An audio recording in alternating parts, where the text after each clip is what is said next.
அன்பு ஊடக நண்பர்களுக்கு வணக்கம். இன்று சென்னையில் செய்தியாளர்கள் சந்திப்பில் தமிழக முதலமைச்சர் மரியாதைக்குரிய திரு ஸ்டாலின் அவர்களை ஊடக நண்பர்கள் அதானியை உங்கள் இல்லத்தில் ரகசியமாக சந்திப்பின் என்ன நோக்கம் என்று மருத்துவர் ராமதாஸ் ஐயா அவர்கள் கேட்டிருந்தாரே என்ற கேள்வி எழுப்பினார்கள். அதற்கு பதில் அளித்த முதலமைச்சர் அவர்கள், அவருக்கு வேலை எதுவும் கிடையாது, தினம் அறிக்கை தான் விட்டுட்டு இருப்பாரு, அதுக்கெல்லாம் நான் பதில் சொல்ல தேவையில்லை என்று கோபத்துடன் பதில் அளித்து சென்று விட்டார் முதலமைச்சர் அவர்கள். இது கண்டிக்கத்தக்கது. இன்று இந்தியாவிலே ஒரு மூத்த அரசியல் தலைவர் எங்களுடைய மருத்துவர் ஐயா அவர்கள், எங்கள் ஐயாவுக்கு வயது 86. இன்று இந்திய அளவிலே பிரதமர் மோடியால் போற்றப்பட்டு இந்தியாவில் உள்ள அத்துணை தலைவர்களும் ஐயாவை மதிக்கின்ற இந்த சூழலில் ஒரு முதலமைச்சர் இவ்வளவு ஆணவத்துடன் பேசுவது அந்த பதவிக்கு அழகு கிடையாது. எங்கள் ஐயா அவர்கள் என்ன கேள்வி கேட்டார், அதில் என்ன தவறு? கௌதம் அதானியை உங்கள் இல்லத்தில் எதற்கு நீங்கள் ரகசியமாக சந்தித்தீர்கள் என்று கேட்டார். இது என்ன தப்பு இருக்கிறது? எதிர்க்கட்சிகள் கேள்வி கேட்பது எங்களுடைய உரிமை. பதவியில் இருப்பவர்கள் பதில் சொல்வது உங்களுடைய கடமை. அதை விட்டுவிட்டு எங்கள் மருத்துவர் ஐயா அவர்களை அசிங்கப்படுத்தி அவமானப்படுத்தி இருக்கின்றார் முதலமைச்சர் அவர்கள். இது எங்களால் ஏற்றுக்கொள்ள முடியாது. மருத்துவர் ஐயா அவர்கள் இல்லை என்றால் உங்கள் தந்தை 2006 முதலமைச்சராக இருந்திருக்க முடியாது. மைனாரிட்டி அரசு என்று ஜெயலலிதா அவர்களால் தொடர்ந்து விமர்சனம் செய்த அந்த காலத்திலே எந்த எதிர்பார்ப்பும் இல்லாமல் உங்கள் தந்தைக்கு நாங்கள் முழு ஆதரவு கொடுத்தோம். அதனால் தான் 5 ஆண்டு காலம் உங்கள் தந்தை முதலமைச்சராக இருந்தார். உங்களையும் துணை முதலமைச்சராக ஆக்கினார். எங்கள் மருத்துவர் ஐயா இல்லை என்றால் உங்களுடைய தந்தை கலைஞர் அவர்கள் இன்று மரீனா கடற்கரையிலே அடக்கம் செய்திருக்க மாட்டார்கள். மணிமண்டபம் அங்கு வந்திருக்காது. மருத்துவர் ஐயாவால் தான் நாங்கள் போட்ட வழக்கு அன்று இரவு நாங்கள் அதை திருப்பி பெற்றோம். அதனால்தான் அந்த வழக்கு நடந்து நீதிபதி கலைஞர் அவர்களை மரீனா கடற்கரை அடக்கம் செய்யலாம் என்று தீர்ப்பு கொடுத்தார். எங்கள் ஐயா மட்டும் அன்று முடியாது என்று சொன்னால் இன்று கலைஞர் அவர்கள் மரீனா கடற்கரையில் அடக்கம் செய்திருக்க மாட்டார்கள். இதெல்லாம் இருந்து எங்கள் ஐயாவை ஒரு மூத்த அரசியல்வாதி, 86 வயது, இன்று தமிழ்நாட்டில் மட்டுமல்ல இந்தியாவுக்கு 6 இடஒதுக்கீடுகளை பெற்று தந்த ஒரு சமூக சீர்திருத்தவாதி, இது சோசியல் ரிஃபார்மிஸ்ட். அவரை பார்த்து அவருக்கு வேலை இல்லைன்னு சொல்றது எவ்வளவு ஆணவம் அது? உங்கள் தந்தையிடம் நீங்க எந்த பாடம் கத்துக்கல. முதலமைச்சர் அவர்கள் அவர் தந்தையிட்ட எந்த பாடமும் கத்துக்கல. கலைஞர் அவர்கள் காலத்தில் தைலாபுரம் தோட்டத்திலிருந்து தைலம் வருகிறது, என் தலைவலிக்கு வருகிறது என்றெல்லாம் சொல்லிய கலைஞர் அவர்கள் தினம் அறிக்கை விடுறதுன்னா அறிக்கை, இது எங்களுடைய யோசனைகள். அறிக்கை விடுவது எங்களுடைய கடமை, எங்கள் உரிமை, எங்களுடைய கடமை. ஏன் அறிக்கை விடுறோம்?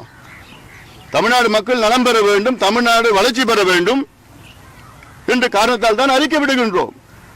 அது நல்ல யோசனைகளாக நீங்கள் எடுத்துக்கொள்ள வேண்டும். நாங்க என்ன கேட்டோம்?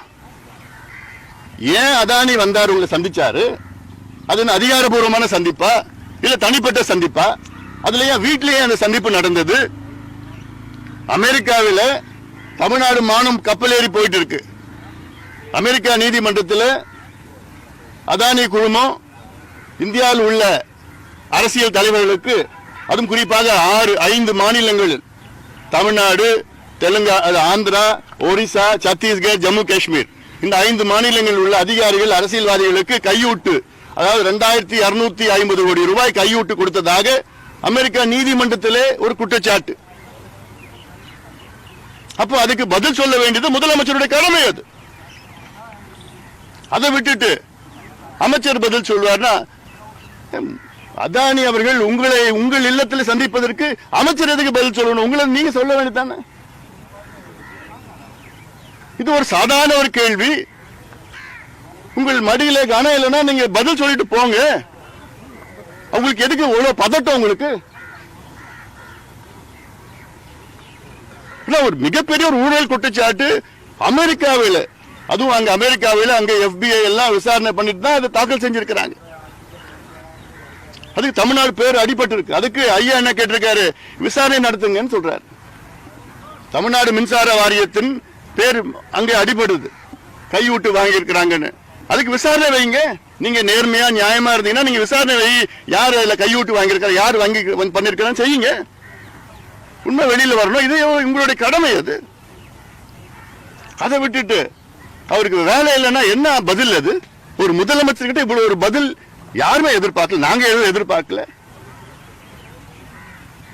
இன்னைக்கு ஐயா இல்லைன்னா இன்னைக்கு நம்ம இந்தியாவில் தமிழ்நாட்டில் 6 இடஒதுக்கீடு வந்திருக்காது. ஐயா இல்லைன்னா இன்னைக்கு தமிழ்நாட்டில் 3321 மதுக்கடைகளே மூடப்பட்டு இருக்காது.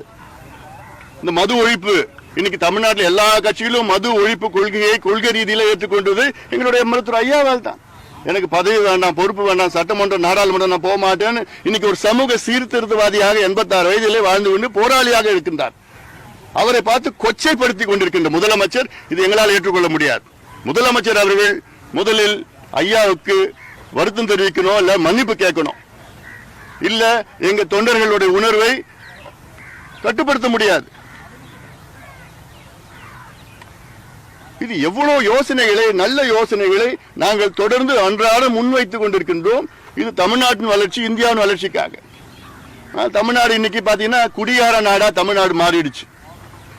தமிழ்நாட்டில் இன்னைக்கு 20-22 வயது உள்ள இளைஞர்கள் அன்றைக்கு மது குடிக்காம இருக்க முடியாத ஒரு சூழல் இன்று தமிழ்நாட்டில் இருக்கு.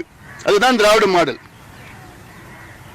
22 வயதுல மது குடிக்க முடியாத ஒரு சூழலில் நீ தமிழ்நாடு இளைஞர்கள் தத்தளித்துக் கொண்டிருக்கின்றார்கள். இதுதான் திராவிட மாடல். நீங்க கொண்டு வந்ததுதான். தமிழ்நாடு பேரு கஞ்சா நாடா மாறிடுச்சு.